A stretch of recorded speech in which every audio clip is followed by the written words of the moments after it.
Welcome to the Veil of Truth, your gateway to uncovering hidden insights and illuminating mysteries. I'm thrilled you've joined our global community. Whether you're watching from a bustling city skyline or a quiet countryside, we're glad you're here. Globe showing Europe, Africa, so tell me, where are you tuning in from today? Chapter 1, The Invitation to Wynthorpe Lodge. The Morning Post brought with it a letter that immediately stirred Hercule Poirot's curiosity. The envelope was cream-coloured, of good quality, but its edges bore faint smudges, as though handled by trembling fingers. The handwriting was delicate and deliberate, yet with small irregularities suggesting haste or distress. Poirot held it up before him, his eyes narrowing with a little smile. "Ah, Hastings, mon ami, observe. Here we have already a small drama. The hand that wrote this was anxious, afraid, perhaps, but determined. You see how the E trembles, how the ink pools slightly on the downstroke.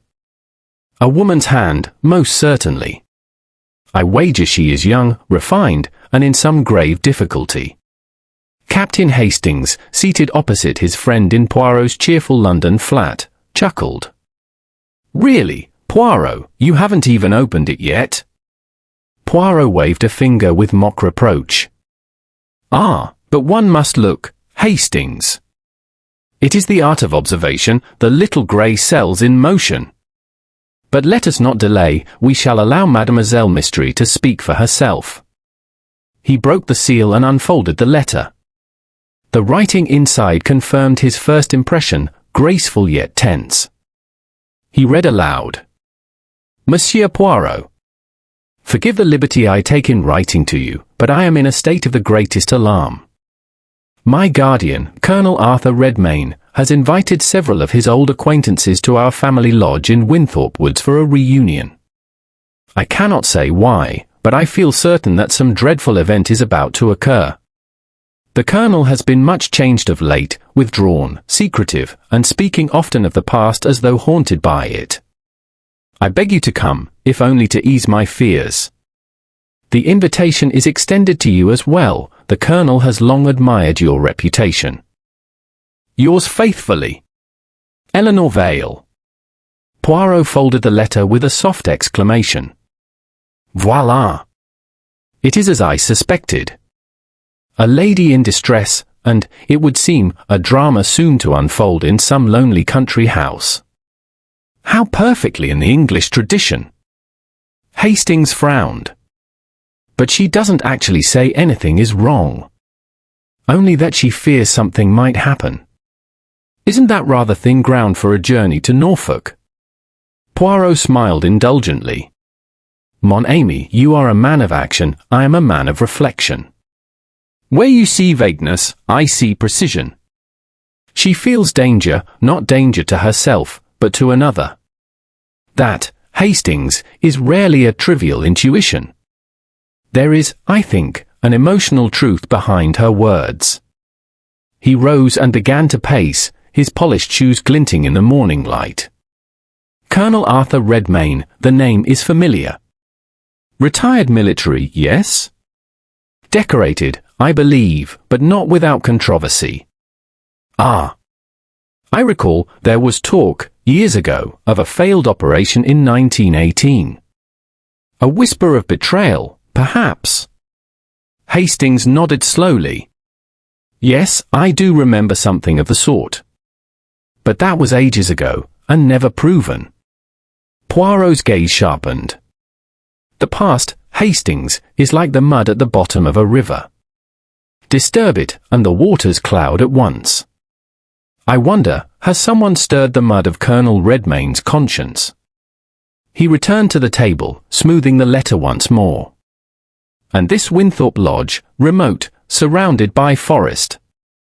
A gathering of old comrades, a storm perhaps, a whisper of guilt.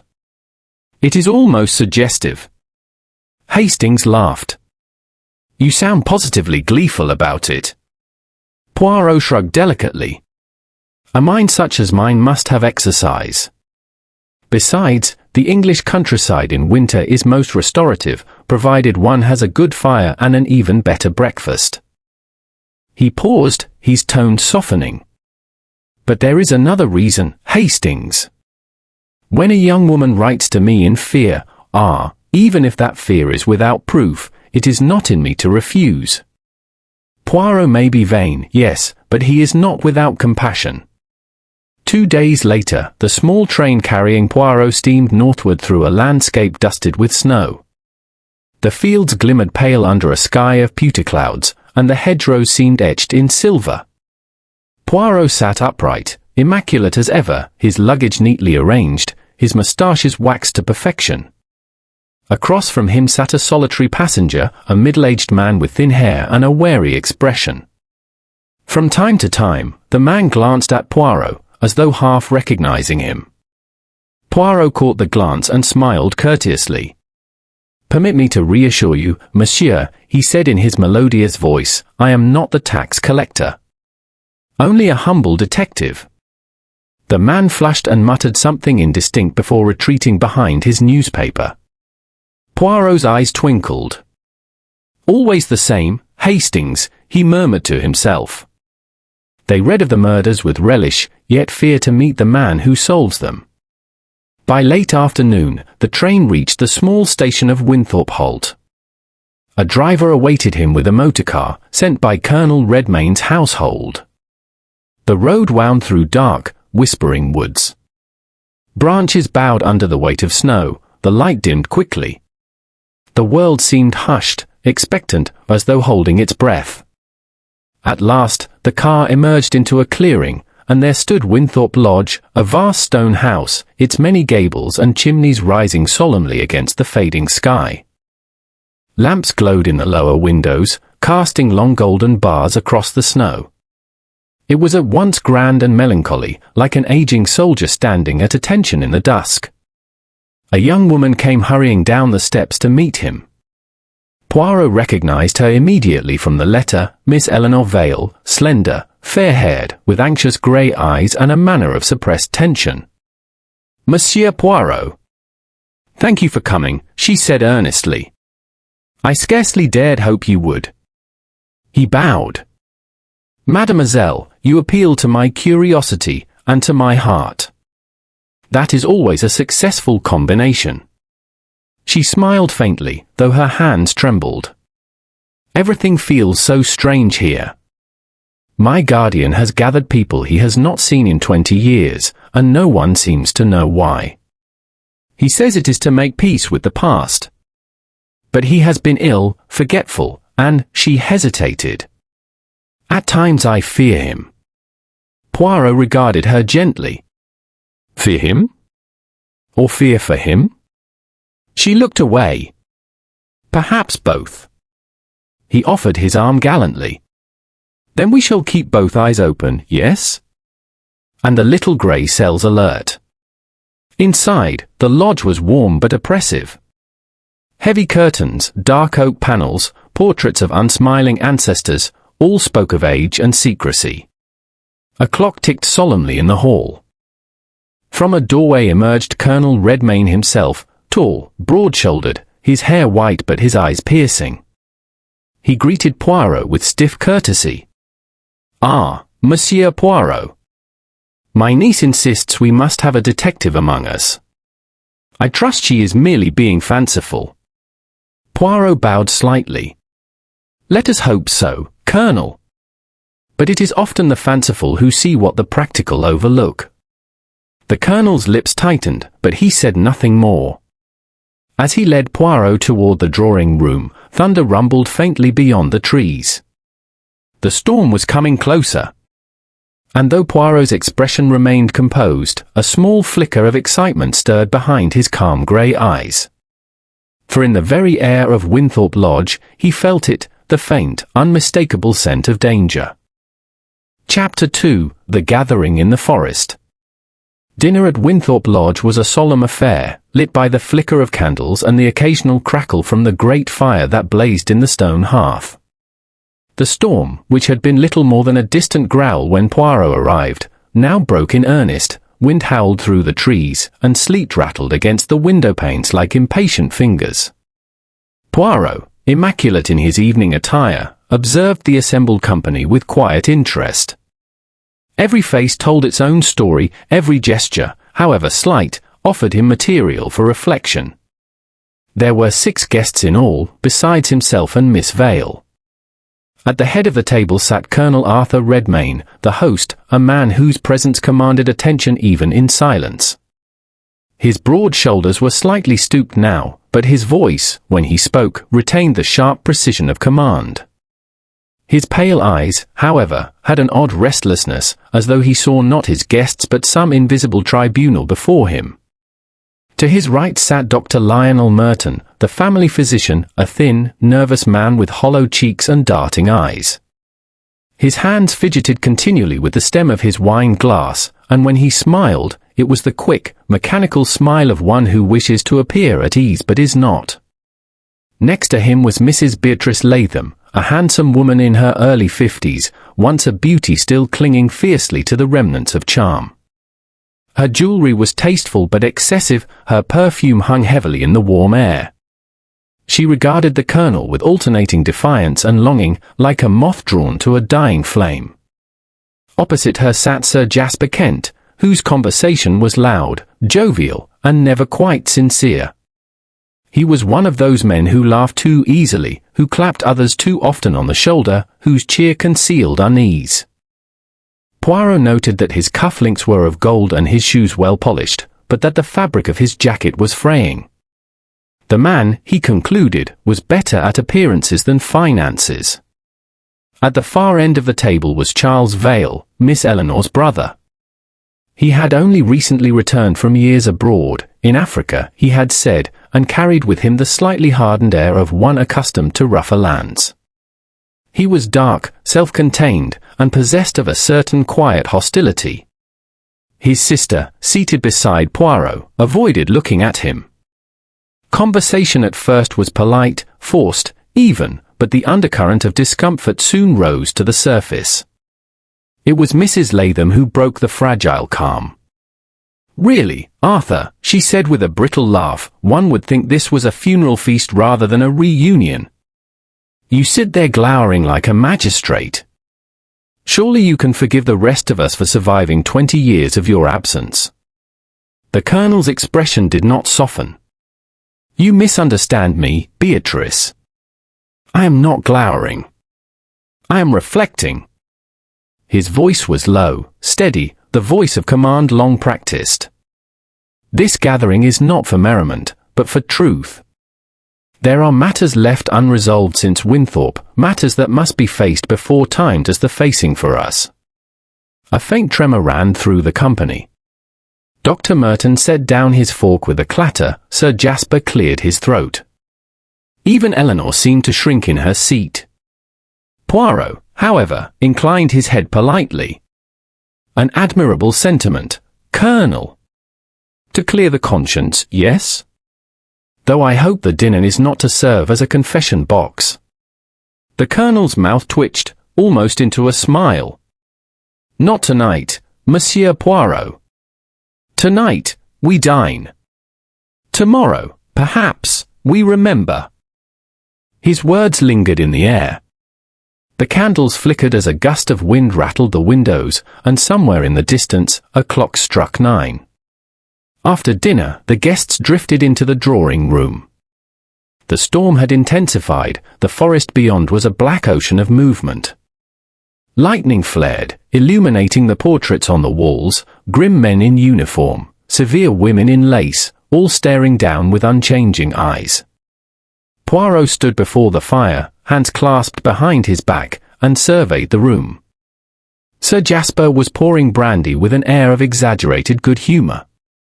"Here's to old comrades," he said, raising his glass.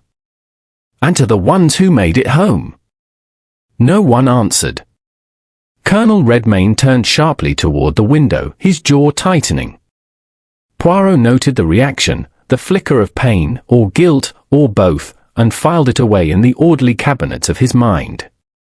Dr. Merton spoke up hurriedly, perhaps to fill the silence. I must say, Colonel, it's quite something to see us all under the same roof again. Brings back memories, eh?" "Some memories," said the Colonel dryly, "are better left in the ground." He looked at the doctor then, a long, hard look that made Merton's face pale. Eleanor Vale, anxious to break the tension, turned to Poirot.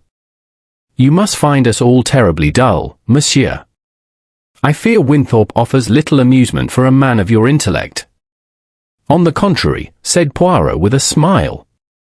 "Where there are people, there is psychology. And psychology, mademoiselle, is never dull." She smiled faintly but said no more. Later that evening, Poirot excused himself and wandered through the hall, pretending an interest in the portraits. In truth, he was thinking, observing. Every conversation, every silence of that dinner replayed in his mind like a series of clues awaiting order. He noticed the old grandfather clock against the wall, its pendulum swinging solemnly. He adjusted it by a minute, the habit of a man who could not bear disorder, then turned to find Charles Vale watching him. "You're wasting your time, Monsieur Poirot," Charles said quietly. "If you've come to keep my sister calm, you'll only end up entangled in family nonsense." Poirot's eyebrows lifted. "Ah, but nonsense, monsieur, is very often the mask of tragedy." Charles's expression hardened. "You don't know what this place has seen. Or what it deserves." Before Poirot could reply, footsteps approached. It was the Colonel. "Charles," he said curtly, "a word in private." The two men left through a side door, their voices low and tense. Poirot watched them go, his moustaches twitching thoughtfully. By 11, the guests had retired. The wind had become a ceaseless roar, and the rain lashed the windows with fury. Poirot, ever fastidious, ensured his room was perfectly ordered before extinguishing the lamp. Yet as he lay in bed, listening to the storm, he could not sleep. Somewhere below, a door creaked open. A faint footstep, slow, deliberate, passed along the corridor. Then another sound, the soft click of a latch. Silence followed, deep and uneasy. Poirot sat up, alert. "So," he murmured, "the game begins sooner than expected." From outside came the distant roll of thunder, echoing through the forest like the growl of something ancient and waiting. And beneath that thunder, faint but unmistakable, Poirot thought he heard another sound, a clock chiming 12 times, then once more, as if time itself had forgotten to stop. Chapter 3, A Night of Shadows. The storm raged without mercy through the night. The old lodge groaned beneath its weight, timbers creaked, windows shuddered, and the wind prowled along the corridors like some restless beast seeking entry.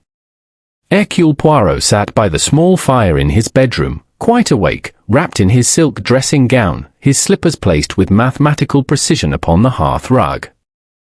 A pot of cocoa steamed gently beside him. He had retired early, yes, but sleep, he knew, would not come easily that night. He had learned long ago to listen to his instincts, and tonight they whispered of unease.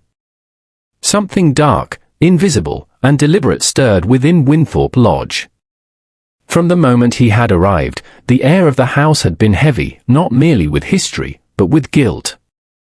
Every look exchanged over dinner, every silence between words, spoke of something unspoken, festering just beneath the surface. Poirot's grey eyes glimmered in the firelight as he recalled each guest's face. Colonel Redmayne, haunted, yet defiant, a man perhaps at war with his own conscience. Dr. Merton, nervous to the point of fear, avoiding the Colonel's gaze. Mrs. Latham, sentimental, yet with bitterness simmering beneath her polished manners. Sir Jasper Kent, jovial but watchful, the laughter of a man masking apprehension. Charles Vale, angry, restrained, carrying resentment like a blade hidden beneath his coat. Eleanor Vale, the one innocent face among them, or so she wished to appear. And over all of it, the strange words of the Colonel echoed, "Tomorrow, perhaps, we remember." Poirot sipped his cocoa thoughtfully. When men of age and guilt speak of remembering, he murmured, it is not memory they fear, it is consequence. A sudden sound caught his attention. Somewhere below, a door creaked open, softly, stealthily. Poirot set down his cup and listened. A faint footstep followed. 2, 3, slow and cautious. Then silence. He rose, moved to the door, and gently opened it. The corridor stretched ahead, dim, lined with portraits and flickering sconces. The light wavered as the storm pressed against the windows, throwing long, moving shadows across the floorboards. Poirot waited. The house seemed to breathe around him. Then, the faint click of another door closing. He smiled faintly. Ah, so one among our little company cannot sleep either. He slipped quietly into the corridor, the thick carpet muffling his steps. From below, a clock chimed once, 12:30. At the far end, a sliver of light shone from beneath a door, the Colonel's study. Poirot hesitated. It might be the master of the house himself, yet the light had an odd, flickering quality, as though from a candle rather than an electric lamp. He moved closer. Through the narrow gap between door and frame, he caught a glimpse, the back of a man's silhouette, motionless, rigid. The faint scent of something bitter drifted out, sharp, chemical, unpleasant. Bitter almonds, Poirot whispered. Mon Dieu. The light suddenly went out. Poirot drew back at once, retreating silently down the hall until he reached his own door. He stood, listening, nothing. No footsteps, no voices. Only the storm outside, relentless and wild. He waited another few minutes, then returned to his room, locked the door, and made a brief note in his little black pocket book. 12:37 a.m., light scene in study. Bitter smell, almonds. Shadow of one man. No sound. He sat again by the fire, his mind turning swiftly. Cyanide, the unmistakable scent of almonds. But perhaps a coincidence, none. Or perhaps not. He told himself there would be time to inquire in the morning. Yet the unease persisted. The next morning broke cold and grey, the storm now passed, leaving silence in its wake. Snow had fallen thick through the night, blanketing the woods in white. It was beautiful, yet eerie, as though the world itself held its breath. Poirot rose early. He was meticulous as ever, his moustaches immaculately trimmed, his shoes polished until they gleamed like mirrors.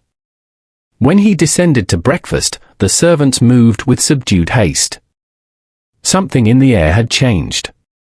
Eleanor Vale stood by the window, pale and drawn. When she turned to him, her eyes were wide. Monsieur Poirot, she whispered, something terrible has happened. He inclined his head gravely. I feared as much. Colonel Redmayne is not answering. His study door is locked. We've been knocking and calling. Without another word, Poirot followed her through the hall. Sir Jasper and Dr. Merton were already there, their faces anxious. Mrs. Latham hovered in the background, one trembling hand clutching a shawl. Poirot examined the door. It was heavy oak, locked from the inside. Have you the key? No, said Eleanor. It's always kept by the Colonel. Poirot nodded. Then we must enter by other means. Sir Jasper stepped forward, seized a nearby chair, and struck the lock. It splintered under the second blow. The door swung open with a slow, mournful creak. And there, in the great leather armchair before the desk, sat Colonel Arthur Redmayne, head tilted to one side, his face deathly pale, lips faintly tinged with blue. One hand rested on the arm of the chair, the other hung limply by his side. On the desk before him stood a half-full glass of brandy, untouched. For a long moment, no one spoke. Then Dr. Merton hurried forward. He's dead, he murmured, pressing 2 fingers to the man's wrist. Cold, no pulse. Must have been during the night. Poirot said quietly, indeed. And yet, observe, please. He pointed to the glass. Untouched. Yet the faint smell, yes, unmistakable. Mrs. Latham turned away, her voice trembling. Cyanide? Oh God, you mean he killed himself? Poirot looked around the room. Perhaps. But perhaps not. The window, note how it stands slightly open, despite the cold. The hearth, a corner of paper burnt, as if something destroyed in haste. And there, near the rug, a small cufflink, gold, with the initial J. Sir Jasper stiffened. What are you implying, Poirot? Poirot's eyes met his, calm and unreadable. Implying? Nothing yet, monsieur. Only that the good colonel is dead, and that death, whether by his own hand or another's, leaves behind it questions. Dr. Merton exhaled shakily. Then we must send for the police.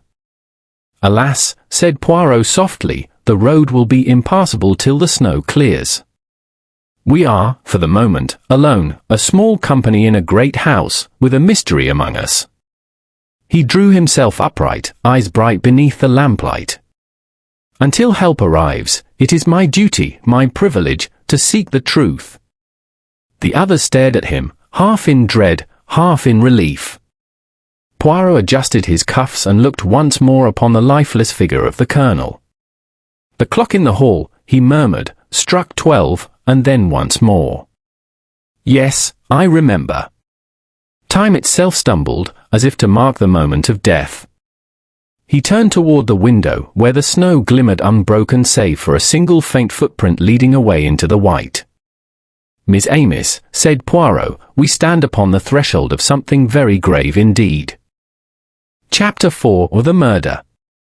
For several moments after the discovery, no one in Wynthorpe Lodge spoke.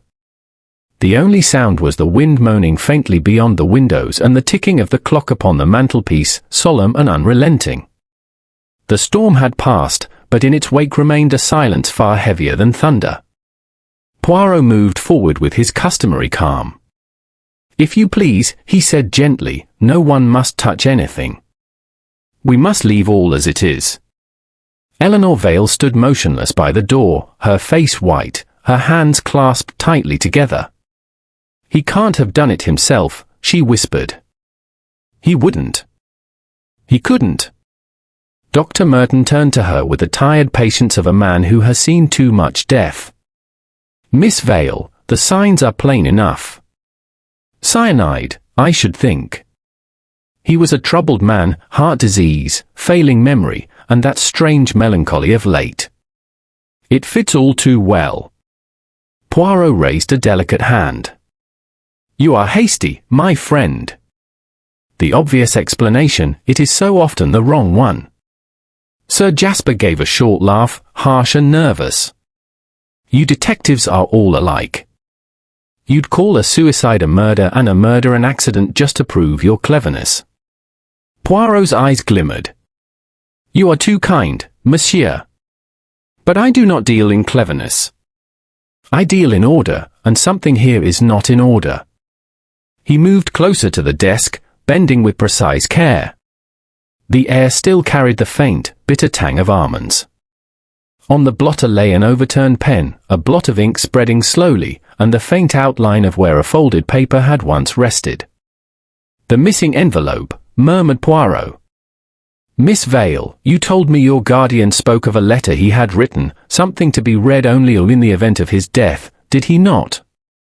She nodded, her voice small. Yes. He sealed it yesterday evening and said it was to remain on his desk. It's gone. Just so, Poirot replied. Then we may assume, may we not, that its disappearance is no coincidence. He examined the window.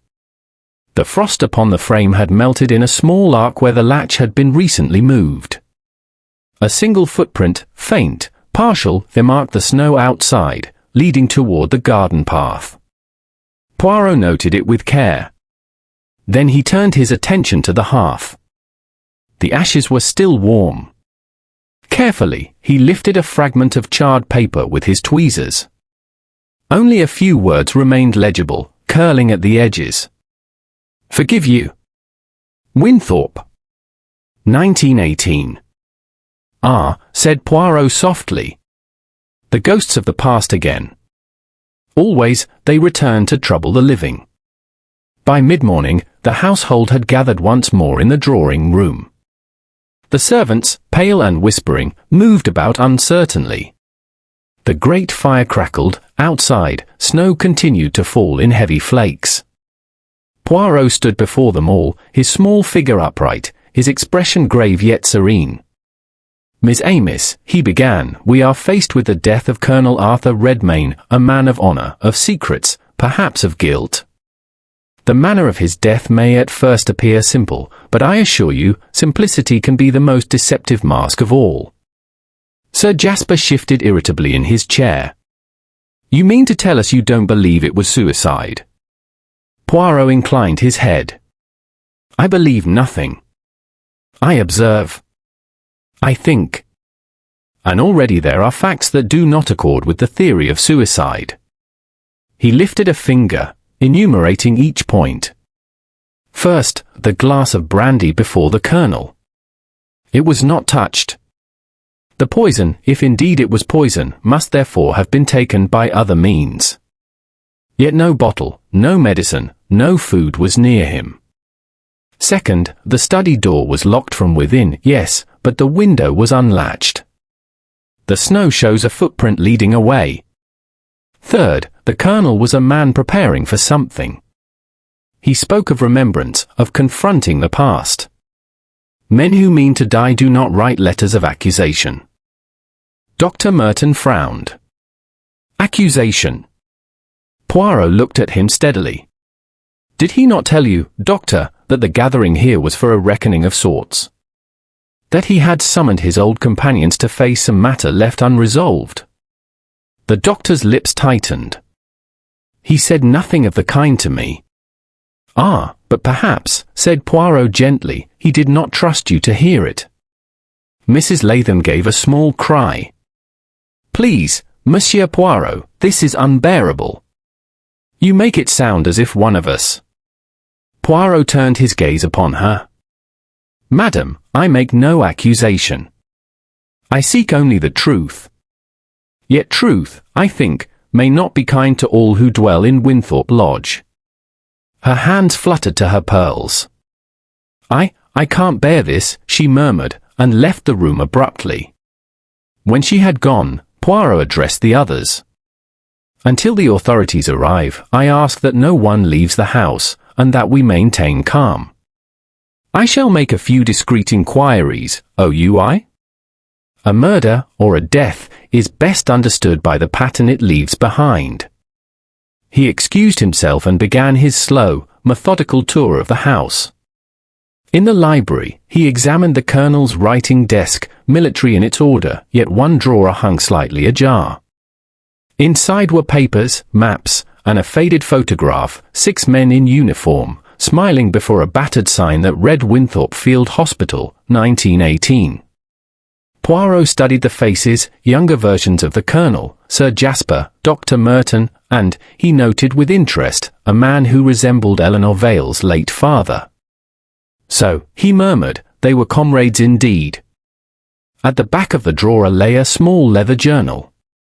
Poirot opened it, careful not to smudge the ink. The last entry, dated only a week ago, read: The time has come to make peace with ghosts. Justice must come home to roost. Poirot closed the book thoughtfully. Justice, he said aloud. Not remorse, not guilt, justice. A curious word, is it not, for a man who expected to die? He returned to the study just as Eleanor entered, pale and trembling. Monsieur Poirot, she said softly, I've just remembered something. Last night, I thought I heard footsteps after midnight. I was half asleep, but they seemed to stop near the study door. Poirot nodded slowly. And you did not investigate? No. I was frightened. It was only for a moment, then silence. He smiled kindly. Fear is natural, mademoiselle. But your memory, it is most valuable. At that moment, Charles Vale appeared at the doorway. His tone was sharp. My sister has been through enough. Must you question her like a criminal? Poirot regarded him without irritation. I question no one as criminal, monsieur. But if I do not question, I do not find. Charles's eyes flashed. Perhaps you should look to your own imagination. You detectives see plots in every shadow. Poirot's moustaches twitched. It is sometimes in the shadow, monsieur, that truth chooses to hide. Charles turned on his heel and left, slamming the door behind him. Poirot watched him go, then turned back to Eleanor. Your brother, he is protective, perhaps too much so. He has reason, she murmured. Our father died at Wynthorpe, under circumstances never explained. The colonel was his commanding officer.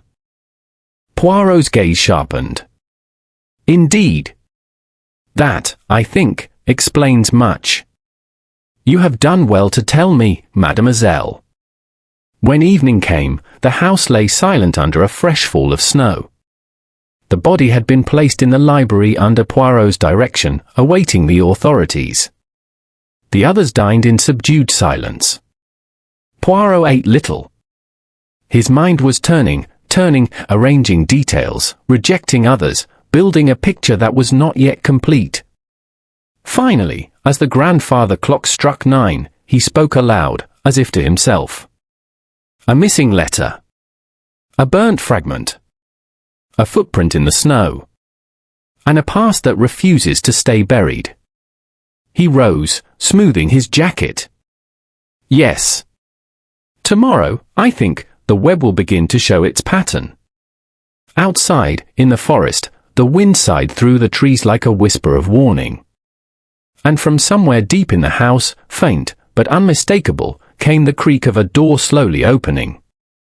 Poirot paused mid-step, his head turning toward the sound. Ah, he murmured, so the murderer is restless. Chapter 5, The Web Tightens. By the following morning, the storm had ceased entirely. A weak winter sun glimmered across the frostbitten fields, turning the snow to pale gold. Wynthorpe Lodge, however, remained steeped in gloom. No laughter, no talk, only the low murmur of servants moving with subdued haste. Hercule Poirot, immaculate as ever in a dark grey suit and precisely tied cravat, sat in the colonel's study once more. Before him, a notebook lay open, and beside it his silver-topped walking stick, though, as always, it was not the stick that did the walking, but the little grey cells. He had requested that each of the guests meet him in turn. The household's tension had reached such a pitch that even the crackle of the fire made the maids start. But Poirot remained serene. For him, unease was fertile ground, it loosened tongues and stirred memories. Dr. Merton's account. Dr. Merton was the first to appear.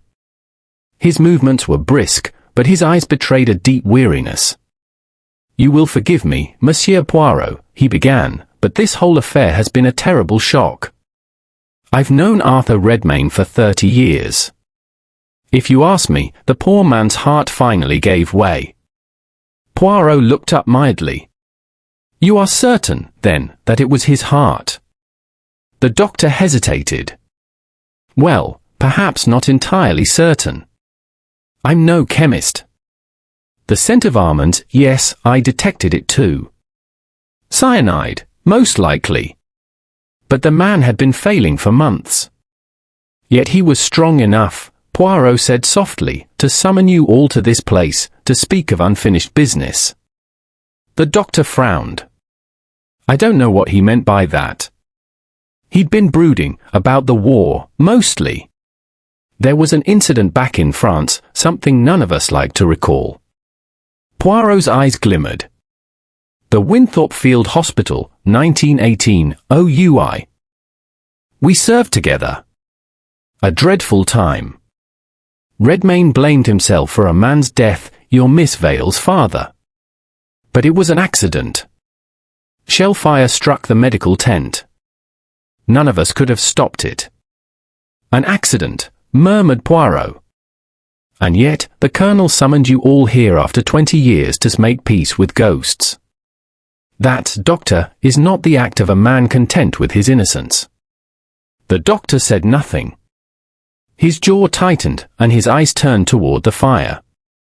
Poirot made a small note in his book and dismissed him with a polite bow. Merci, Doctor. You have been most helpful. Mrs. Latham's confession. Mrs. Latham entered next, pale and fluttering. Her pearls trembled against her throat as though they too shared her agitation. I cannot endure this much longer, she said faintly. The police, the questions, and now you, Monsieur Poirot, with your sharp little eyes. Surely you can see how dreadful this is for me.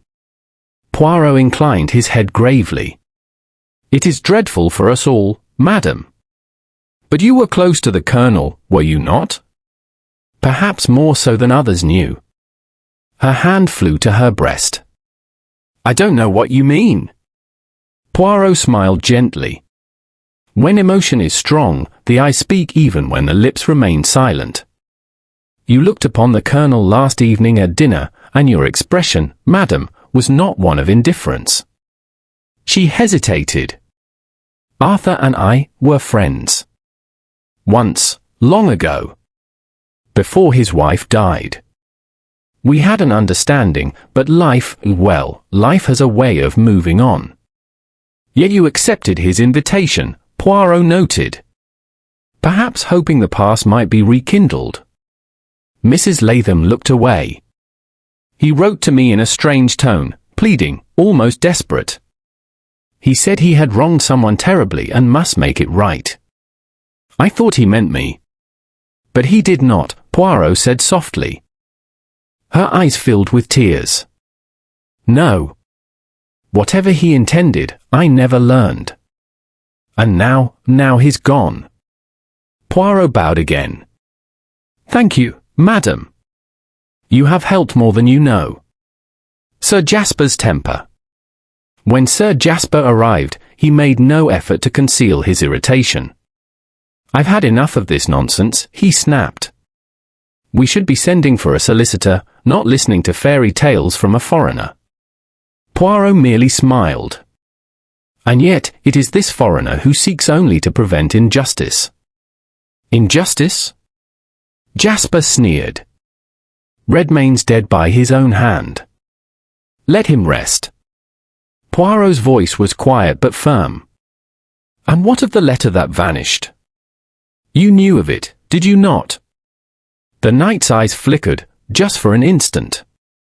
He mentioned something, yes. But I never saw it. Perhaps not, Poirot replied. Yet I think you feared what it contained. Sir Jasper rose abruptly. You'd better be careful what you imply. Poirot did not move. I imply only that fear makes men careless. The snow outside, it does not lie. There was a single footprint beneath the study window. The size, a gentleman's boot, slightly worn at the heel. Exactly like the ones you are wearing now. Jasper's jaw clenched. You think I crept about in the snow like a thief? Absurd. Perhaps, said Poirot calmly. But perhaps not. You see, mon ami, footprints, they do not argue. For a moment, the two men stared at each other in silence. Then Sir Jasper muttered something under his breath and stormed out, slamming the door so hard that a small cascade of soot drifted from the chimney. Poirot sighed.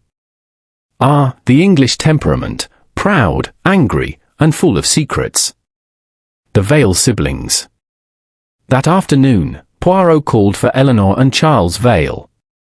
They entered together, though Charles kept a wary distance. Monsieur Poirot, Eleanor began, have you discovered anything? Poirot smiled faintly.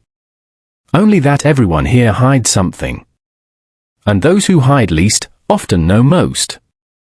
Charles folded his arms. We've told you what we know.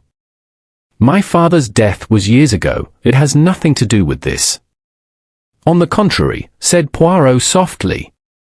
It has everything to do with this. Your father died at Wynthorpe Field Hospital, under the Colonel's command. And yet, Miss Vale, your guardian brought you here, to this house built on that memory. Why? Eleanor hesitated. He said he wished to tell me something about my father, to explain, once and for all. But he never had the chance. Charles scowled. If you're suggesting Redmayne killed our father. I suggest nothing, said Poirot smoothly. But I observe that your father's photograph was among the Colonel's possessions. And that he wrote in his journal, justice must come home to roost.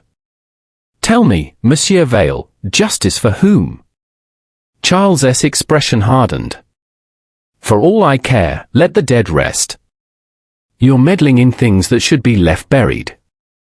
Poirot regarded him quietly. It is strange, is it not? You speak of burying things, yet I think one thing, perhaps one person, has already been buried too soon. Charles's face went pale. What do you mean? But Poirot merely waved his hand. Ah, nothing. I think aloud. That is all. The clue in the snow. As dusk descended, Poirot stepped outside alone. The snow had hardened to a thin crust, and his polished shoes left crisp impressions. He bent low near the study window where the earlier footprint had been. Now, another mark overlapped it, smaller, lighter, belonging, perhaps, to a woman. Beside it lay a faint trace of paper, half melted, blown from the hearth vent, the same paper he had seen charred before. He lifted it delicately with his handkerchief. Only one phrase could be read. Forgiveness cannot be bought. Poirot straightened, his eyes gleaming. Ah! At last, the picture begins to form. He turned back toward the lodge, where the lights were glowing faintly against the snow. Inside, unseen, a curtain moved, and a shadow watched him from behind the glass. Poirot smiled slightly. Yes, yes, he murmured. Watch, mon ami. But soon it is I who shall see you. Chapter 6, Shadows of the Past. The following morning broke cold and still. The sky was a pale, indifferent grey, and the snow lay undisturbed except for a few faint tracks leading toward the woods. Inside Wynthorpe Lodge, the mood was brittle, the kind of quiet that follows a confession never made. Poirot sat by the drawing-room fire, his cup of chocolate untouched. His small eyes, bright and alert, studied the flames as if they whispered the truth he sought. Around him, the great house seemed to hold its breath. He had slept little. Through the night, he had turned over each word, each glance, each inconsistency. The missing letter. The burnt fragment. The footprint in the snow. The bitterness that hung between the guests like a ghost. All pointed to a single, buried sin, one that had festered for years. At precisely 9 o'clock, Poirot rang the bell. When the maid appeared, he spoke gently. Mademoiselle Clara, would you be so kind as to ask Miss Vale and her brother, as well as Sir Jasper, Mrs. Latham, and Dr. Merton, to join me here? It is time, I think, that we spoke of the past. The maid's eyes widened slightly, but she obeyed. The gathering. They came one by one, subdued, wary. Eleanor looked drawn and pale, her brother grim and tight-lipped. Sir Jasper's eyes were red-rimmed with anger, or fear. Dr. Merton appeared uneasy, and Mrs. Latham clutched her handkerchief as though it were a lifeline. When all were seated, Poirot rose. His voice, though soft, carried authority. Miss Amos, we are gathered here, not merely to discuss the death of Colonel Redmayne, but to face what led to it. You all share a bond, one born in blood, secrecy, and guilt. It is time the ghosts of Wynthorpe were laid to rest. Sir Jasper gave a short, sharp laugh. You speak in riddles, Poirot. What ghosts? Poirot inclined his head. The ghost of Captain Henry Vale, monsieur, the man who died under your command at Wynthorpe Field Hospital in 1918. At once, Eleanor's face drained of colour. Charles's hands tightened into fists. Mrs. Latham gasped softly. Poirot continued. The Colonel's journal, which I discovered yesterday, reveals that the past haunted him until his final hour. He wrote of a terrible injustice, one that destroyed the honour of an innocent man. That man, I believe, was Captain Vale. Dr. Merton spoke heavily. If you mean the explosion, it was an accident. We all saw it. Poirot turned to him. Did you, Doctor? Or did you merely see what you were told to see? The truth begins to unfold. He moved closer to the fire, hands clasped behind his back. The facts, as you recall them, are these: a German shell struck near the medical tent, setting fire to the supply hut. The Colonel ordered Captain Vale to fetch morphine for the wounded. Moments later, the hut exploded.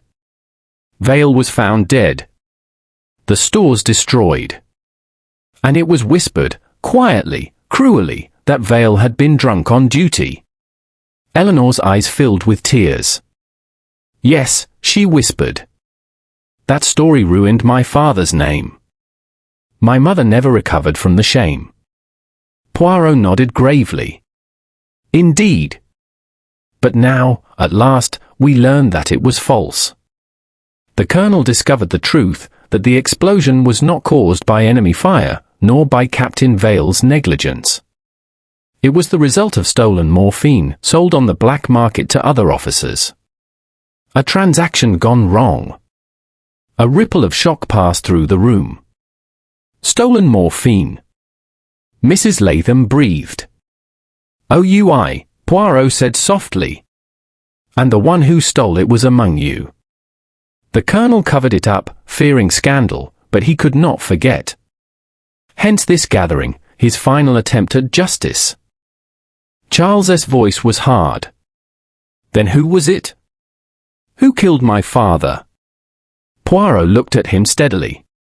That, monsieur, is what we must determine. But first, we must consider motive.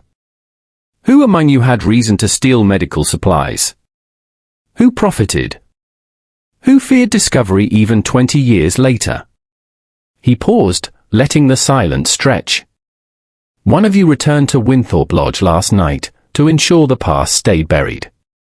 The cracks widen. Sir Jasper leapt to his feet. This is madness. You have no proof. Ah, but I have indications, Poirot said calmly. Your boots, for instance. They match the print outside the study window. You claimed never to have entered by that way, yet the mark is unmistakable. I stepped out to smoke, that's all. Jasper snapped. I couldn't sleep. Poirot smiled slightly. Indeed. Yet the ash from your cigarette was found inside the study, not outside. It is small details, you see, that betray the lie. Jasper's face turned a deep crimson. You're accusing me of murder? Not yet, Poirot said gently. But of fear, OUI. The fear of being exposed. Because it was you, Sir Jasper, who stole the morphine in 1918. You were desperate, weren't you? The war had ruined you. You sold it through a contact in London. When the hut exploded, you let Captain Vale take the blame. Jasper stared at him, lips trembling.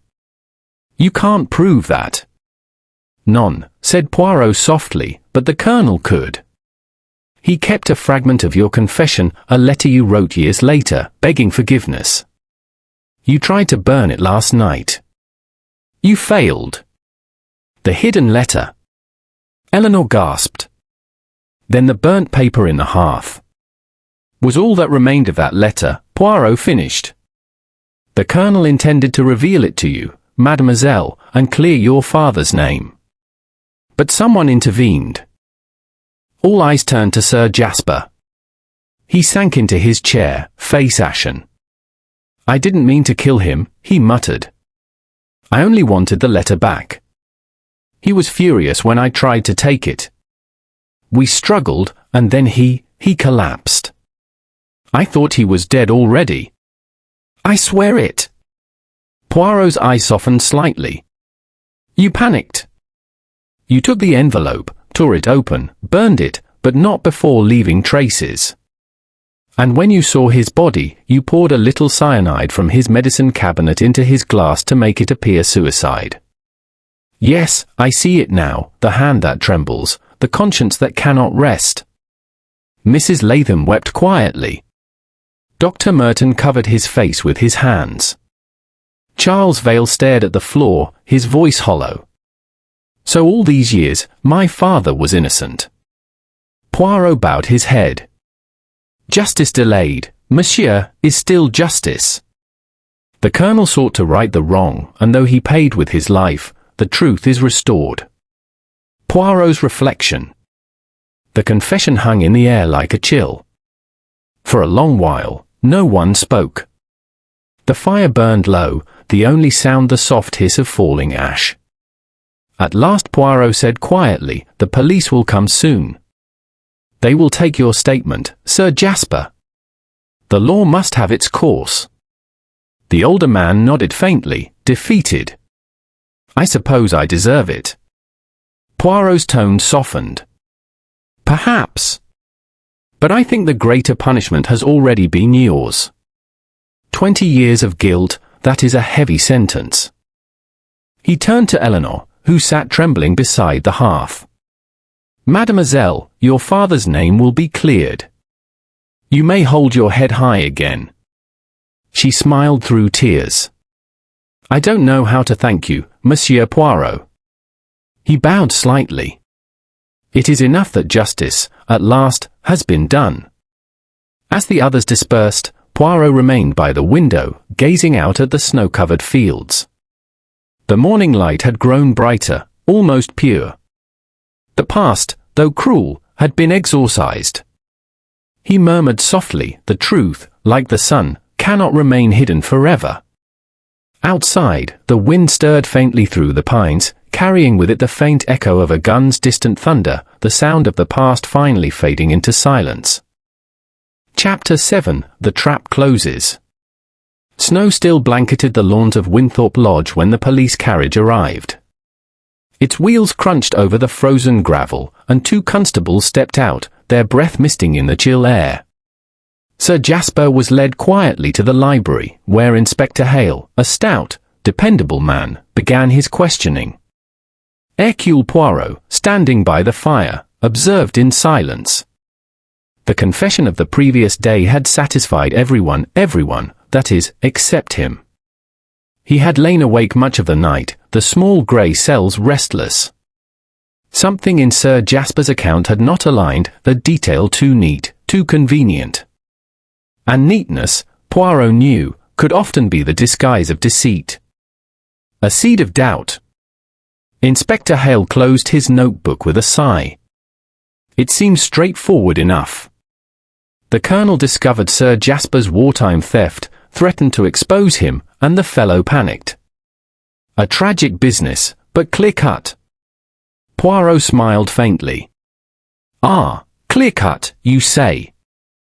But, mon cher Inspector, life and death are rarely so tidy." Hale frowned. "You've a doubt, then?" "I have an unease," Poirot replied. "It is like a tiny stone in the shoe, small, yet impossible to ignore." He turned toward the window, where frost had etched delicate patterns upon the glass. Sir Jasper spoke of a struggle. Yet there was no sign of one.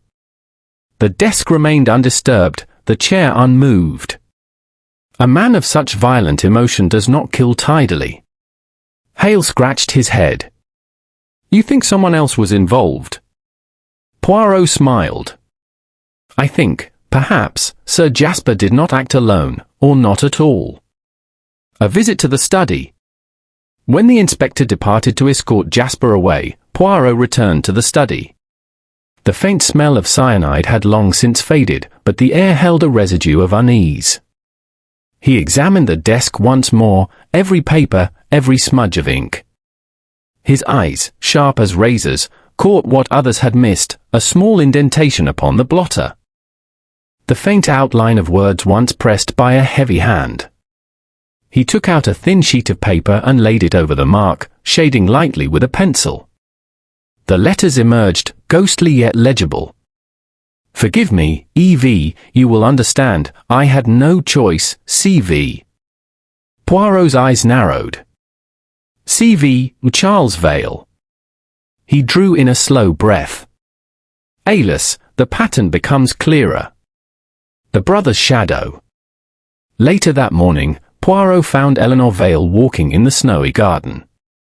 Her black coat and pale face gave her an almost spectral grace. She turned as he approached. "Monsieur Poirot," she said softly, "they've taken Sir Jasper away. Is it truly over?" Poirot regarded her thoughtfully. "Do you wish it to be over, mademoiselle?" Her eyes flickered. "Of course. What else is there to wish for?" He smiled gently. "Perhaps for truth, though truth, I find, is often more painful than lies." She looked at him uncertainly. "I don't understand." Poirot bowed slightly. "No, not yet. But soon, you will." "Where is your brother?" "In the stable yard, I think. He said he wanted air." Poirot nodded. "Ah, the air, yes. It clears the lungs, though not always the conscience." The revelation. Poirot found Charles Vale leaning against the stone wall, smoking. His expression was guarded, his jaw set. "Still busy, Monsieur Poirot?" he asked coolly. "I thought your work was done." Poirot's voice was mild. "Almost done, monsieur. Only one matter remains, a signature, you might say, upon a confession." Charles's brow furrowed. "What do you mean?" Poirot drew from his pocket the shaded paper with the letters C.V. "This was found on the Colonel's blotter. I believe you left it there when you forged the letter that condemned Sir Jasper." For a moment, Charles said nothing. Then he gave a short, cold laugh. "That's absurd." "Non, monsieur," said Poirot softly. "It is inevitable. You hated Colonel Redmayne. You believed he had ruined your father, destroyed your family's honor. When he summoned you here, you feared he would reveal something that would further shame you, perhaps that your father was not the hero you imagined, but a man involved in the morphine trade himself." Charles's face darkened. "That's a lie." "Is it?" Poirot's voice grew quiet but relentless. "I think not. The Colonel's investigation uncovered more than Jasper's guilt. It revealed that Captain Vale had been aware of the theft, and complicit, though reluctantly. When he tried to withdraw, the explosion occurred. Your father's death was not wholly innocent, and the Colonel sought to tell your sister the truth. You could not allow that." Charles's eyes blazed. "I was protecting Eleanor." "From truth?" Poirot murmured. "Or from your own pride?" For an instant, the young man's composure cracked. His breath came quick and shallow. "He had to die," he whispered. "He was going to destroy us, her faith, our name, everything." Poirot nodded sadly. "So you entered his study that night. You carried the cyanide taken from your father's old medical chest. I found the residue on your gloves. You poured it into his brandy when he turned his back. Then you left, locking the door behind you. Later, when suspicion fell on Jasper, you forged the letter fragment to seal his fate." Charles sank against the wall, the cigarette falling from his fingers. "You can't prove it." Poirot's eyes were calm, almost pitying. "I do not need to. The police will find the missing letter you hid in the stables, and the bottle with your fingerprints upon it. I am merely the messenger of truth, monsieur. Eleanor's anguish. Eleanor appeared at the edge of the courtyard, her face pale with confusion. Charles, what is he saying? Her brother turned toward her, desperation twisting his features. Eleanor, listen to me. I did it for you. You couldn't bear to know what he meant to tell you or about father, about everything. She stared at him, horror dawning in her eyes. You killed him? You killed Colonel Redmayne. He stepped forward helplessly. I couldn't let him take away the only thing we had left, our honor. Her voice cut through the cold air, sharp and broken. Honor? There's no honor in murder. Poirot stepped quietly between them. Mademoiselle, he said gently, your brother's act was born of love, misguided, perhaps, but not without pain. The human heart, when blinded by devotion, commits terrible crimes. Eleanor covered her face with her hands, sobbing. Charles turned away, shoulders shaking. When the constables approached, he did not resist. Tell her, he murmured to Poirot, that I only wanted to protect her. Poirot's voice was soft. She will know, monsieur. But protection bought with blood is no protection at all. The aftermath. That evening, silence reigned once more over Wynthorpe Lodge. The guests had departed, the police had gone, and the great house seemed empty, its long shadows filled with memory. Poirot stood by the drawing-room fire, gazing into the flames.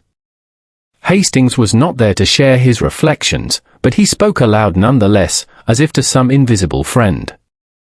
So it ends, mon ami.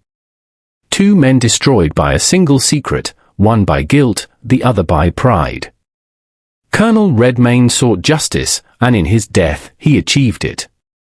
The sins of the past, they have been paid for in full. He lifted his cup of chocolate, now cold, and smiled faintly. And yet, what strange creatures we are, we humans. We kill not for greed, but for love, for loyalty, for the illusions we cannot bear to lose. C'est tragique et mais c'est humain. Outside, snow began to fall once more, covering the last footprints in the courtyard, erasing all trace of the night's horror. Poirot turned from the window and extinguished the lamp. The truth, she is a demanding mistress, he murmured. But she leaves no room for shadows. And with that, the great detective departed the room, his small figure vanishing into the quiet halls of Wynthorpe Lodge, leaving behind only silence and the faint scent of order restored. Chapter 8, Poirot's Final Revelation. 3 days had passed since the arrest at Wynthorpe Lodge. The snow had melted, leaving the ground sodden and bare, and a sharp wind swept across the fields, rattling the shutters. Inside the drawing-room, the remnants of the household gathered once more, subdued, hollowed by shock, and awaiting the final word from the man who had brought their turmoil to an end. Hercule Poirot stood by the mantelpiece, hands folded behind his back, immaculate as ever in his grey suit. A small fire burned in the grate, casting a flicker of warmth across his face. Eleanor Vale sat in silence upon the sofa, pale but composed, her eyes fixed upon the detective. Inspector Hale, notebook in hand, hovered nearby, and Mrs. Redmayne, the Colonel's widowed sister, dabbed discreetly at her eyes with a handkerchief. Mesdames et messieurs, said Poirot gently, before I depart for London, it is necessary that I make clear, for your peace, and for mine, the chain of reasoning that led to the truth. It is not pleasant, no, but clarity, she is always a kind of mercy. He paused, letting the quiet settle. The ticking of the clock upon the mantel filled the room. The beginning of suspicion. It began, Poirot continued, with a simple contradiction. Sir Jasper claimed that in the heat of quarrel, he struck down Colonel Redmayne, then, fearing discovery, arranged the scene to appear as suicide. Yet I found no evidence of violence, no trace of a scuffle. The room was too perfect, that perfection. It was the first whisper that something was amiss. He smiled faintly. A murder, my friends, is like an untidy dinner table, always one fork out of place. Sir Jasper's story, it was too tidy. And then, there was his motive, fear of exposure for a crime 30 years old. Such fear, yes, can drive a man to desperation, but Sir Jasper had lived with guilt for decades. Why should this night be different? Inspector Hale nodded slowly. And that made you look elsewhere? Precisely, said Poirot. I examined every detail of the study. And there, upon the blotter, I found the faint impression of a message written by the Colonel in his final moments. The signature was not to J.R. for Jasper Redmayne, but C.V. Charles Vale. Eleanor's breath caught, but she said nothing. That discovery, Poirot went on softly, was the crack in the mirror. Once I saw it, the whole reflection changed. The cyanide, the locked door, the timing of events, they all pointed away from Jasper, and toward another. The true motive. Poirot clasped his hands. We must ask, always, why? Why would Monsieur Charles Vale commit such a crime? He was young, proud, protective of his sister. He hated Sir Jasper, yes, but not enough to kill the Colonel. So, the question became, what did Colonel Redmayne know, and intend to reveal? He turned to Eleanor. Mademoiselle, forgive me, but this truth concerns your family. Your father, Captain Vale, was not, as you believed, entirely blameless in the affair of the morphine theft. He was a reluctant participant, drawn in by friendship and loyalty to Jasper. When he tried to withdraw, there was an accident. The explosion that killed him was no act of heroism, but the tragic consequence of another man's greed. Eleanor's eyes filled with tears. Poirot's voice softened. The Colonel, in reopening the matter, discovered this truth. He had resolved to tell you or not to wound, but to free you from illusion. But your brother, fearing for your peace and the family's honor, resolved to silence him first. Mrs. Redmayne gasped quietly. So Charles killed him, not for hate, but for love. Oh madam, said Poirot gravely. For love and pride, the twin poisons of the heart. The method. Poirot resumed pacing, his small feet soundless upon the carpet. Charles planned the act with care. He knew the Colonel took a glass of brandy each night before retiring. He also knew of an old bottle of potassium cyanide in his father's medical chest. The captain had once used it in photography. That night, when the house was distracted by the storm, Charles entered the study, poured the poison into the Colonel's glass, and withdrew unseen. Inspector Hale interjected, and the locked door. Ah, the door. Poirot smiled. It was locked after the act, not by the Colonel, but by Charles himself. He turned the key from the outside and pocketed it, then replaced it later in the Colonel's coat to maintain the illusion of suicide. It was a clever detail, but too clever. No suicide locks himself in from the outside. The inspector grunted. And the letter fragment you found, that was the final touch. Just so, said Poirot. When suspicion turned upon Sir Jasper, Charles forged a fragment of a confession and left it on the desk, thinking to secure his scapegoat. But in pressing too hard, he left behind the faint impression of his own initials. That, Miss Amos, was his undoing. The moment of truth. Eleanor lifted her head, tears glimmering in her eyes. When you confronted him, he didn't even deny it. No, said Poirot quietly. He confessed, in his heart if not in his words. It was not defiance I saw in him, but despair. He believed himself noble, a martyr for your peace.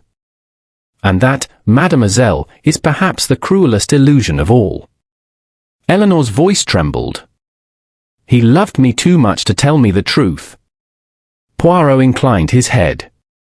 And yet, had he trusted you with it, perhaps none of this would have been. Love without truth, mademoiselle, is like a lantern without oil. It glows for a moment, then dies in darkness. A silence fell. Only the wind moaned softly beyond the windows, as though echoing the grief within the room. Justice and mercy. Inspector Hale cleared his throat. You'll be glad to know, Monsieur Poirot, that the bottle and gloves you mentioned were found, just where you said.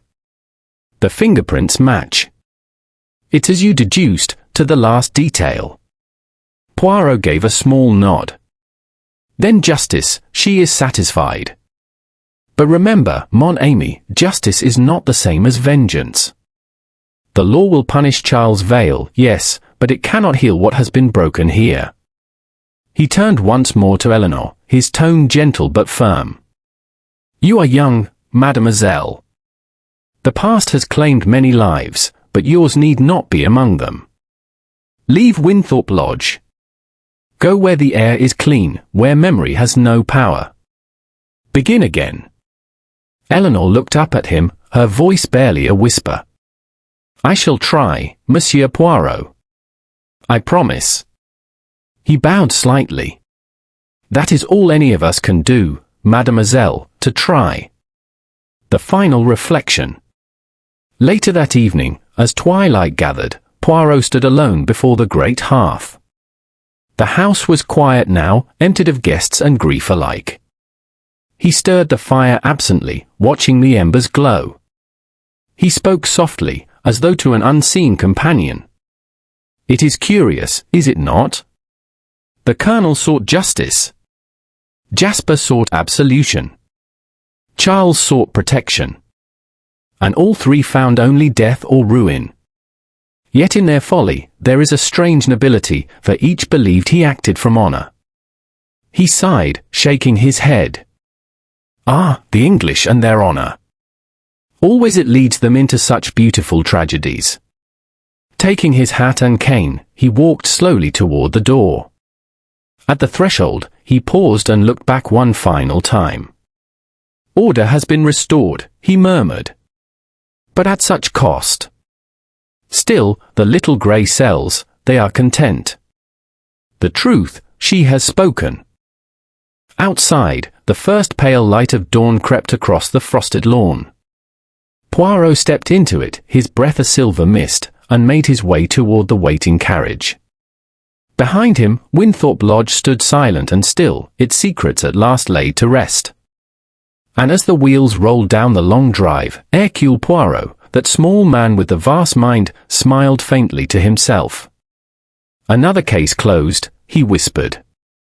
And once again, the murderer was not the monster, merely, alas, the human heart.